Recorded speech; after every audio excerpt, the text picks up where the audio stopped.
مولانا جلالالدین رومی فرماتے ہیں کہ انسان کی اصل دانائی صرف بولنے میں نہیں بلکہ صحیح وقت پر خاموش رہنے میں بھی ہوتی ہے۔ رومی کے مطابق انسان کو 10 مواقع پر رد عمل نہیں دینا چاہیے۔ پہلا، غصے کے وقت، کیونکہ غصے میں کہے گئے الفاظ اکثر دلوں کو زخمی کر دیتے ہیں۔ دوسرا، جب سامنے والا سمجھنے کے لیے تیار نہ ہو۔ جو لوگ صرف بحث کرنا چاہتے ہوں وہ سچ سننے کے لیے تیار نہیں ہوتے۔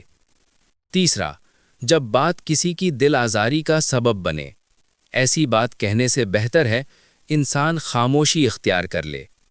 چوتھا، جب بات کا پورا علم نہ ہو۔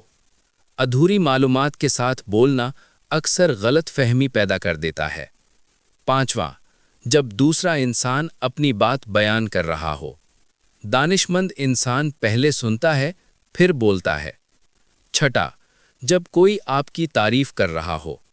عاجزی اور خاموشی انسان کو زیادہ باوقار بناتی ہے۔ ساتواں، جب کوئی آپ کی برائی کر رہا ہو۔ ہر بات کا جواب دینا ضروری نہیں، کبھی کبھی خاموشی سب سے مضبوط جواب ہوتی ہے۔ آٹھواں، جب محفل میں فضول باتیں ہو رہی ہوں۔ ایسی گفتگو سے خاموش رہنا زیادہ بہتر ہے۔ نوواں، جب کسی کا راز آپ کے پاس ہو۔ امانت داری یہی ہے کہ انسان خاموشی اختیار کرے۔ اور 10واں، جب دل میں تکبر پیدا ہونے لگے۔ خاموشی انسان کو عاجزی سکھاتی ہے اور غرور سے بچاتی ہے۔